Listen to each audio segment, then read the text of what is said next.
আমি আপনাকে ফোন করছি, আপনি ব্যস্ত হয়ে গেছিলেন। হ্যাঁ, আমার ফোনটা নর্মাল ফোন না, ট্যাপিং এ থাকে তো ওই জন্য ঢোকে না ফোন একদম। বলো কি আচ্ছা বলছো? আচ্ছা, থ্যাংক ইউ সো মাচ। আপনার জন্য আমি আমার জীবনে এত ভালো একটা জীবন সঙ্গী পেয়েছি, ঠিক আছে, যে সব সময় প্রতি মুহূর্তে আমার পাশে থাকে। মানে আমার মানে কি বলবো, বলে বোঝাতে পারবো না যে আমি এত ভালো একটা মানুষকে পেয়েছি। তো আপনারা সবাই চেয়েছিলেন, আচ্ছা, তা তোমার আমি। কি তোমার কি রেজিস্ট্রিটা হয়ে গেছে তো? হ্যাঁ হ্যাঁ হ্যাঁ, রেজিস্ট্রি হয়ে গেছে। তারপর তোমরা তারাপীঠ ঘুরে এলে, পুজো দিয়ে এলে, তাই তো? হ্যাঁ, তারাপীঠ ওই জন্যই পুজো দিতে গেছিলাম।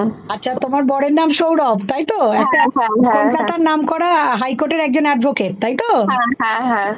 তাহলে ভালো বর হয়েছে, এবং বর পুরো জীবন সাথী, খুব ভালো জীবন সাথী সবটাই হয়েছে। আপনাদের জন্য, আপনাদের ভালোবাসার জন্য, আপনাদের আশীর্বাদ, আর তাছাড়াও তো আছেই আপনারা।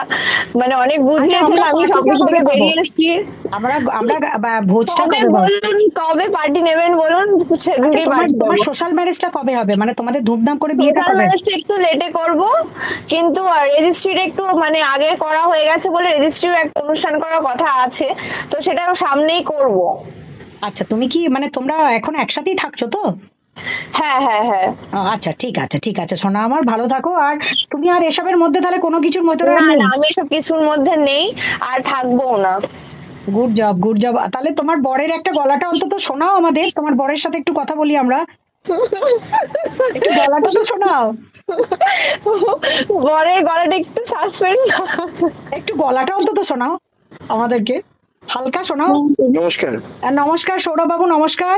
হ্যাঁ, হ্যাঁ, আপনি তাহলে কলকাতার অ্যাডভোকেট নাম করা? হ্যাঁ, একদমই। আমি পুলিশের কাছ থেকে খবর পেলাম, ঠিক আছে, আমাকে বললো অত্যন্ত ভালো একটি ছেলের সাথে বিয়ে হচ্ছে দিশানির, তো তারপরেই আমরা জানতে পারলাম সমস্ত বিষয়টা। যাই হোক, সেটা দিশানির ভাগ্য যে আপনার মতো একটি ছেলেকে পেয়েছে। এবং সত্যি কথা বলতে কি, আমরা শুনছি দিশানির নামেও অনেকে নানা রকম ভাবে রিভেঞ্জ নেওয়ার চেষ্টা করছে। আমরা চেষ্টা করব দিশানিকে বাঁচাতে, এবং দিশানির পাশে যাতে সকলে থাকে। আপনিও প্লিজ একটু আবেদন করুন। একদম কন্ট্রোভার্সি থেকে যাতে দূরে থাকে সেই ব্যবস্থাই তো করতে হবে। একদম একদম। এবং দিশানি তো ব্লগ চ্যানেল, ও তো ব্লগই দেয়, ও তো কন্ট্রোভার্সি হুম, কোনোদিন করেও না। সেটাই। তাও আর ও নিয়ে এত দাবি, এত এত কিছু চলছে প্রবলেম। থ্যাঙ্কস টু গড কি এত ভালো একজন জীবন সঙ্গী দিশানি জীবনে এসছে, এবং আপনাদের থ্যাঙ্কস টু জীবনযাত্রা। এভরিওয়ান। না, thanks to you also, because এত ভালো করে একটা মানে সিচুয়েশনকে ওভারকাম করার জন্য এরকম একজন অ্যাডভোকেট এগিয়ে আসবে, আমরা নিজেরাই অবিশ্বাস্য। মানে আমি জানি যে আপনি সমস্ত বিষয়গুলো সমস্ত কিছু জেনে বুঝে, এবং এগুলো যে একটা বাচ্চা ছেলে মানুষই সেটাকে আপনি ভালোভাবে জেনে এবং সুন্দরভাবে দিশানির জীবনকে যে অ্যাকসেপ্ট করে সুন্দরভাবে গড়ে তুলছেন। আমরা চাইবো দিশানিকে নতুন ভাবে আপনাদের দুজনকে ব্লগে দেখতে চাইবো, আপনাদের জীবন যাত্রা আমরা দেখতে চাইবো। এবং সোশ্যাল মিডিয়া থেকে আমি একটু দূরে থাকতে চাইবো, এটা আমি আগে থেকেই বলি। আর সোশ্যাল মিডিয়া সেটা আমি পছন্দ করবো না, কারণ আমার প্রফেশনাল লাইফের সঙ্গে অনেকটা মিসম্যাচ হ্যাঁ, করবে। মানে তবু তো দিশানি অন্তত সোশ্যাল মিডিয়াটা হ্যাঁ, না ওও ছাড়ুক, থাকবে, কিন্তু ও হ্যাঁ। যাতে ও ক্রিয়েটিভিটিটা অ্যাক্টিভ থাকতে দেখায়। পারে, একদমই তাই। ও যেটা প্রমোশন ভিডিও করে, তারপর ওর যেটা হুম, হুম। ব্লগ, সেগুলো তো ও করবেই, ডেফিনেটলি আশা করবো, তার কিন্তু জন্য এখন তো একটু কয়েকটা দিন।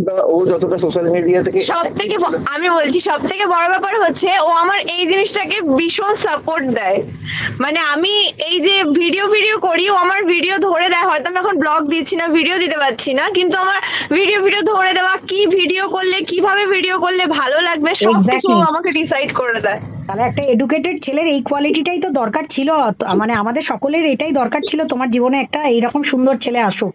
যাই হোক, তোমার মা বাবাকে বলো আমাদের তরফ থেকে পার্টির অপেক্ষায় থাকলাম, মানে আমরা খাওয়া একদম দাওয়াটা, একদম। নেমন্তন্নটা আর কি পেট পুড়ে চাই আর কি, সেটার পার্টি আশা মান্দার করলাম। দিতে হবে ভুড়ি ভোজ। ভুড়ি ভোজ, এক্স্যাক্টলি, ভুড়ি ভোজ। যাই হোক, আমরা আজকে সন্ধ্যাবেলাতে আমি ডেফিনেটলি চেষ্টা করব, তার আগেই বা আমি অন্তত দিশানির জন্য বার্তাটা দেব সকলের কাছে। প্লাস তার সাথে সাথে সমস্ত চ্যানেলগুলোকে বলবো যে দিশানিকে সাপোর্ট দিন, কারণ অনেকে দিশানির বিরুদ্ধে মিথ্যা মামলা করার চেষ্টা করছে। আমিও দিশানির প্রতি রাগ দেখিয়ে তার চ্যানেল হোল্ড করিয়ে যে কেস করেছি, পরবর্তী দিনে ডেফিনেটলি চেষ্টা করব যাতে করে সমস্ত কিছু থেকে দিশানি যদি বেরিয়ে যায়, ডেফিনেটলি আমিও চেষ্টা করব দিশানির কোনো কিছু আর যাতে আমরা না কোনোভাবেই দিশানিকে টানি, আর দিশানির জীবনটা আরো সুন্দর হোক।